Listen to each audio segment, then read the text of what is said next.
എല്ലാവർക്കും എൻ്റെ പുതിയൊരു വീഡിയോയിലേക്ക് സ്വാഗതം. ഞാനിന്നിവിടെ അടമാങ്ങ അച്ചാറാണ് ഉണ്ടാക്കുന്നത്. അത് പച്ചമാങ്ങ ചെറുതായിട്ട് അരിഞ്ഞ് വെയിലത്ത് വെച്ച് ഉപ്പും മുളക് പൊടിയിട്ട് ഉണക്കിയെടുത്തതാണ്. അപ്പോൾ അതുകൊണ്ടുള്ളൊരു അച്ചാറാണ് ഉണ്ടാക്കുന്നത്. ഇനി ഞാനതൊരു ബൗളിലേക്ക് ഇട്ട് കൊടുത്തു. എന്നിട്ട് നല്ല ചൂടുവെള്ളം ഒഴിച്ചു കൊടുത്തു. അതൊന്ന് കുതിർന്ന് കിട്ടണം. കുതിരാൻ വേണ്ടിയിട്ടാണ് ഞാൻ ചൂടുവെള്ളം ഒഴിച്ചു കൊടുത്തത്. ഇനി നമുക്ക് ഇതൊന്ന് കുതിർന്നതിന് ശേഷം ഒരു 10 മിനിറ്റ് ശേഷം നമുക്ക് ഒരു അരിപ്പയ്ക്കകത്തേക്ക് ഇതൊന്ന് വാരി വയ്ക്കാം. ആ വെള്ളം ഒന്ന് വാർന്നു പോട്ടെ, അതിന് വേണ്ടിയിട്ടാണ്. കേട്ടോ, ഇതുപോലൊന്ന് വാരി വയ്ക്കാം. വാരി വെച്ചതിന് ശേഷം വെള്ളമൊക്കെ വാർന്നു പോയതിന് ശേഷം നമുക്ക് ഇത് ചെറിയ കഷ്ണങ്ങളായിട്ടൊന്ന് അരിഞ്ഞെടുക്കണം. ഒരു കത്രികയോ ഒരു കത്തിയോ എന്തെങ്കിലും വെച്ചിട്ട് ചെറുതായിട്ടൊന്ന് അരിഞ്ഞാൽ മതി.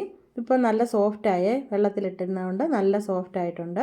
അപ്പോൾ ഇത് ഇങ്ങനെ തന്നെ മുഴുവനായിട്ടാണെങ്കിലും നമുക്കിട്ട് അച്ചാറിടാം. ഞാനിപ്പോൾ ചെറിയ കഷ്ണങ്ങളാക്കി എടുക്കുകയാണ്. കണ്ടോ, ഇങ്ങനെ. ഇനി ഇത് ചെറിയ ചെറിയ കഷ്ണങ്ങളാക്കി എടുത്തതിന് ശേഷം നമുക്കിതിൽ ഇത്തിരി മുളക് പൊടി ഒന്ന് തേച്ച് വയ്ക്കണം. തേച്ചിട്ട് ഒരു 10 മിനിറ്റ് നമുക്കിതൊന്ന് റെസ്റ്റ് ചെയ്യാനായിട്ട് വയ്ക്കാം. ഞാൻ 1 ടേബിൾ സ്പൂൺ മുളക് പൊടിയാണ് ഇട്ടേക്കുന്നത്. ഇനി കൈവച്ച് നന്നായിട്ടൊന്ന് തിരുമ്മി പിടിപ്പിച്ച് വയ്ക്കാം. കണ്ടോ, ഇതുപോലെ ഒരു 10 മിനിറ്റ് അതവിടെ നിന്ന് റെസ്റ്റ് ചെയ്യട്ടെ. ഇനി നമുക്കൊരു കടായിയൊക്കെ അടുപ്പത്ത് വയ്ക്കാം. അടുപ്പത്ത് വെച്ചിട്ട് ഗ്യാസൊക്കെ ഓൺ ആക്കിയിട്ടുണ്ട്. ഇനി നമുക്കിതിലേക്ക് നല്ലെണ്ണ ഒഴിച്ചു കൊടുക്കണം. കടായി ചൂടായി വരുമ്പോൾ നമുക്ക് നല്ലെണ്ണ ഒഴിച്ചു കൊടുക്കാം. നല്ലെണ്ണ ഒഴിച്ചു കൊടുത്തു. ഇനി എണ്ണയൊക്കെ ചൂടാകട്ടെ. ചൂടാകുമ്പോൾ നമുക്ക് കടുകിട്ട് കൊടുക്കാം. ഒരു ടീസ്പൂൺ കടുകിട്ട് കൊടുത്തിട്ടുണ്ട്. കടുകൊക്കെ ഒന്ന് പൊട്ടി വരുമ്പോൾ നമുക്ക് വറ്റൽമുളക് ഇട്ട് കൊടുക്കാം. വറ്റൽമുളക് ഇട്ട് കൊടുത്തിട്ട് ഒന്ന് ഇളക്കി കൊടുക്കണേ, അല്ലെങ്കിൽ ഒരു സൈഡ് മാത്രം മൂക്കും ഒരു സൈഡ് മൂക്കത്തില്ല. അപ്പം ഇളക്കി കൊടുത്തു. അതിന് ശേഷം നമുക്ക് അതിലേക്ക് വെളുത്തുള്ളി ഇട്ട് കൊടുക്കാം. വെളുത്തുള്ളിയൊക്കെ ഞാൻ പൊളിച്ച് അരിഞ്ഞ് വെച്ചിട്ടുണ്ടായിരുന്നു. അപ്പോൾ വെളുത്തുള്ളി ഇട്ട് കൊടുത്തു. വെളുത്തുള്ളി ഒന്ന് ഇളക്കി കൊടുക്കാം, അല്ലെങ്കിൽ വെളുത്തുള്ളിയുടെ ഒരു സൈഡേ മൂക്കുള്ളൂ, ഒരു സൈഡ് മൂക്കത്തില്ല. ഒന്ന് ചുമന്ന കളറൊക്കെ ആയിട്ട് വരുമ്പോഴത്തേനും നമുക്കതിലേക്ക് ഒരു തണ്ട് കറിവേപ്പില കൂടി ഇട്ട് കൊടുക്കാം. കറിവേപ്പില ഇട്ട് കൊടുത്തു. ഇനി നമുക്ക് അതിലേക്ക് പൊടി ഐറ്റംസ് ഇട്ട് കൊടുക്കാം. ഞാനിവിടെ ഒരു 2 ടേബിൾ സ്പൂൺ മുളക് പൊടി ഇട്ട് കൊടുത്തു. ഇനി ഒരു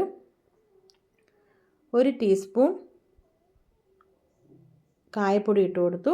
ഇനി ഒരു 1/2 ടീസ്പൂൺ ഉലുവാപ്പൊടി നോക്കിയിട്ടിടണേ, കഴിക്കരുത്, കയ്പ്പ് വരും ചിലപ്പോൾ കൂടിപ്പോയാൽ. ഇനി ഒരു 1/4 ടീസ്പൂൺ മഞ്ഞൾപ്പൊടി ഇട്ട് കൊടുത്തു. ഇനി നമുക്ക് ഇതൊന്ന് നന്നായിട്ട് ഇളക്കി കൊടുക്കണം. ഞാൻ ഉപ്പ് ഇതുവരെ ചേർത്തിട്ടില്ല, കാരണം നമ്മൾ മാങ്ങ വെയിലത്ത് വെച്ച് ഉണക്കുമ്പോൾ ഉപ്പിട്ടാണ് ഉണക്കുന്നത്. അതുകൊണ്ട് ഉപ്പ് ഇതുവരെ ഇട്ട് കൊടുത്തിട്ടില്ല. ഇനി നമുക്ക് ആ അരിഞ്ഞ് വെച്ച് മസാലയൊക്കെ തേച്ച് വെച്ചിരിക്കുന്ന ആ ഉണക്കമാങ്ങയില്ലേ, അത് നമുക്ക് ഇതിലേക്ക് ഇട്ട് കൊടുക്കാം. മസാലക്കൂട്ടിലേക്ക് ഇട്ട് കൊടുത്തു. ഇട്ടതിന് ശേഷം നമുക്ക് നന്നായിട്ട് ഇളക്കി കൊടുക്കാം. ഇളക്കി, ഇപ്പം പുളി കുറവാണെങ്കിൽ നമുക്ക് ഇതിനകത്ത് വിനാഗിരി കൂടി ചേർത്ത് കൊടുക്കണം. കണ്ടോ, നന്നായിട്ട് ഇളക്കുക. ഇളക്കിയിട്ട് പുളി നോക്കുക. പുളി കുറവാണെങ്കിൽ ഞാനിപ്പോൾ ഇവിടെ ഒരു 1.5 ടേബിൾ സ്പൂൺ വിനാഗിരിയാണ് ചേർത്ത് കൊടുക്കുന്നത്. അപ്പോൾ നിങ്ങൾക്ക് പുളിയുടെ അളവനുസരിച്ച് വിനാഗിരി ചേർത്ത് കൊടുക്കാം. വിനാഗിരി ചേർത്ത് കൊടുത്തു. ഇനി ഒന്ന് നന്നായിട്ട് ഇളക്കുക. ഇളക്കിയിട്ട് ഇതൊന്ന് തിളയ്ക്കട്ടെ. തിളച്ചതിന് ശേഷം നമുക്ക് ഇതിൽ ചാറ് വേണമെന്ന് ഉണ്ടെങ്കിൽ, കുറവാണെങ്കിൽ നമുക്ക് ഇതിലേക്ക് തിളപ്പിച്ച് തണുപ്പിച്ച വെള്ളം ഒഴിച്ചു കൊടുക്കാം. ഈ സമയത്ത് നമുക്ക് ഉപ്പും കൂടെ നോക്കാം. ഉപ്പ് നോക്കിയിട്ട്, ഇപ്പോഴാണ് ഞാൻ ഉപ്പ് ചേർക്കുന്നത്. ഉപ്പ് കുറവായിരുന്നു, അപ്പോൾ ഞാനൊരു 1/2 ടീസ്പൂൺ ഉപ്പും കൂടെ ചേർത്ത് കൊടുത്തിട്ടുണ്ട്. ഇനി നമുക്ക് ഇത്തിരി കുറവുണ്ട്, അപ്പം ഞാനൊരു 2.5 ടേബിൾ സ്പൂൺ വെള്ളവും കൂടെ ചേർത്ത് കൊടുത്തിട്ടുണ്ട്. വെള്ളം കൂടെ ചേർത്ത് കൊടുത്തു. ഇനി നന്നായിട്ട് ഒന്ന് ഇളക്കിയിട്ട് നമുക്ക് ഇത് വാങ്ങി വയ്ക്കാം.